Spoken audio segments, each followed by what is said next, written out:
Traffic tensions, the cause for those delays a day after a semi crashes into an overpass. We'll fill you in on how to avoid the mess. Debris might be cleared up, but that bridge needs to be repaired. Who's at fault and who's going to pay for it? And why 2 people were medevac from the Glen today. Details from the scene.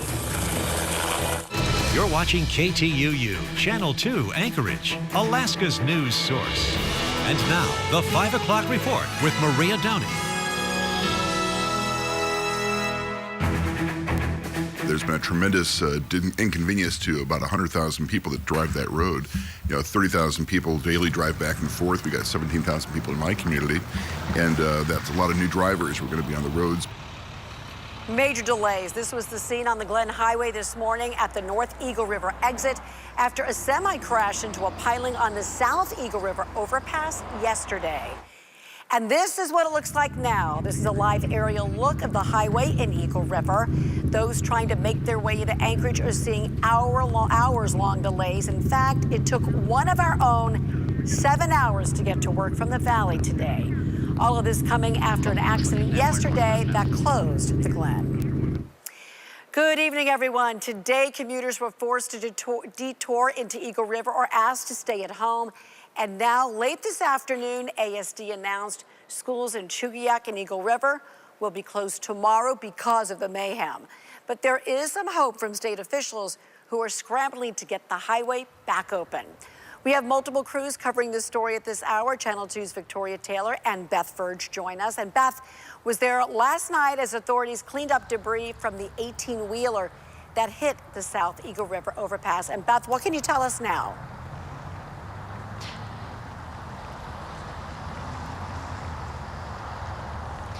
Yeah, Maria, sorry about that. I didn't hear you back there. But I just want to say right now we're on the North Eagle River exit. You can see some of these cars are moving a little bit in this area, but as you said, that congestion still very heavy throughout the times here, both back and forth in this area. Now, we did speak with the Anchorage Police Chief today, that is Justin Dahl, and he says that DOT is working on a couple of different things, including a new ramp actually at the South Eagle River exit. So for those of you who will be making that commute tomorrow, you can expect that there will be both on and off ramps in that area so that you can still continue to go toward that overpass, but still avoid it and not go under it, as there is still a high risk of debris falling from that bridge right there.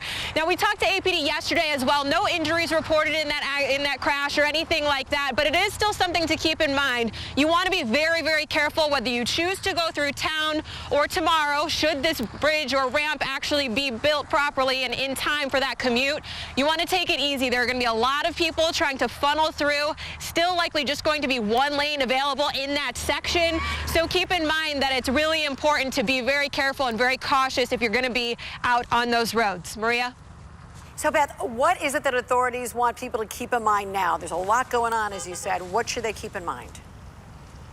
Yeah, so aside from those low speeds, you're going to have a few options when it comes to those detours. As of right now, you do have to go through Eagle River, and that's something that a lot of drivers were concerned about. You're taking a route where there are a lot of different turns. There are kids walking in that area. A lot of drivers are coming from all directions, trying to get out, in and out rather, and into Anchorage. But definitely want to keep in mind slow speeds. Keep those space in between you and the driver in front of you. I know that you guys had mentioned that someone had to be medevaced out because of an accident that was caused by some higher speeds earlier today. So extra caution, really what Chief Dahl was asking people to keep in mind. And also that ramp is a possibility. Maria?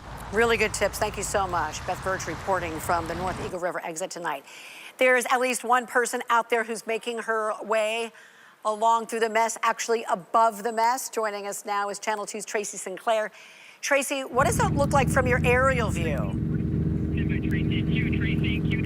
Hey, Maria, actually traffic looks pretty good out here, and we think this is partially because a lot of people either didn't make it to town or just have decided to wait before the return trip. Traffic last night was so bad.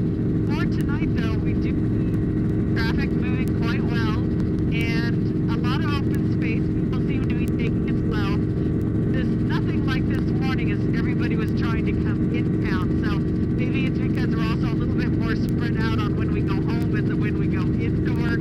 So again, right now, traffic looking pretty good on the Glen, at least if you're heading out. We are still seeing a lot of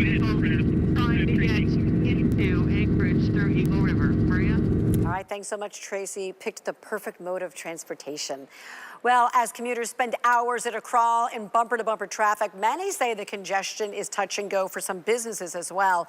Channel 2's Victoria Taylor is live along Eagle River's business district. Victoria. Sure, Maria. So right now I am close to Business Boulevard. That is really where the heart of this detour was taking commuters. It's not so bad right now, but when we arrived earlier this afternoon, it was still very backed up, touch and go. So we wanted to know, was that good for businesses? And the short answer is some say yes and some say no. So here's what we actually found out. Some businesses say it was much slower today than usual. They attribute that to drivers simply not wanting to get out of the vehicle and take any longer to get where they're going than they already had. On the other hand, some employees say they've seen several new faces that would otherwise typically bypass this part of the community. I've been in the car for the last 4 hours and I thought I'd stop and get some coffee. So coffee, then hopefully a restroom down the road a little bit. We'll get to that later. But Victoria, are any of the businesses concerned about the inventory of supply shipments coming in on time now that parts of that road are closed? So I did ask about that, and the Shell gas station, for example, they actually had a trip planned to go to Costco today. They told me it was to pick up non-essentials, and the traffic was not worth tackling, so they decided to opt out. They did bring up how they're a little bit worried about knowing when their delivery truck's going to come in, but they are not at risk of running out of anything that, you know, would affect business. It's just really, I think, like a lot of us, we're just kind of waiting to see what happens next. All right, thanks so much, Victoria Taylor reporting. Well, Bighorn Enterprises is the company that owns that rig. That's according to the Department of Transportation. DOT says it was permitted to carry a load that was 17 feet. The bridge is more than 18. So what happens next? For that story, we now turn to Channel 2's Rebecca Paulshow. Rebecca. Well, Maria, what happens next is an investigation, and it's DOT who's going to do that investigation. Of course, no one has been cited at this point. It's still very early in figuring out what has happened here. Now, we're going to take a look at this video. It's hard to see, but what DOT says you should look at is essentially what was hacked off by the bridge is an ATCO unit. I called Bighorn today, but none of my calls were answered, and the voicemail was full. The company's Facebook page has also been deactivated.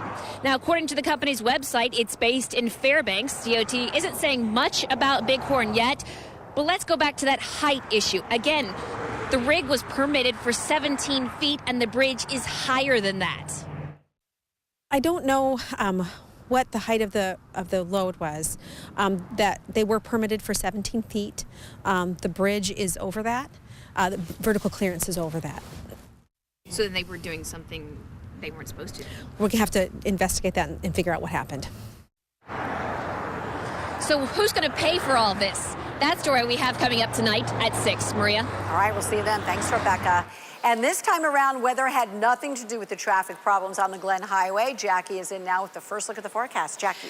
Well, that's right. Not a weather-related event at all. We do have some lighter winds showing up in the Anchorage area today, but they're going to stay pretty strong through the valley areas tonight. So for the Palmer and Wasilla areas and northeast winds, 10 to 25 miles per hour with gusts to 35 miles per hour. And that will hang around overnight. But light winds as well as sunshine will be greeting us for our Friday.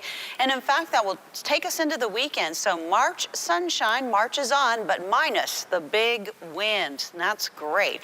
Winds will be up in other parts of Alaska. We'll have more on that coming up a little bit later.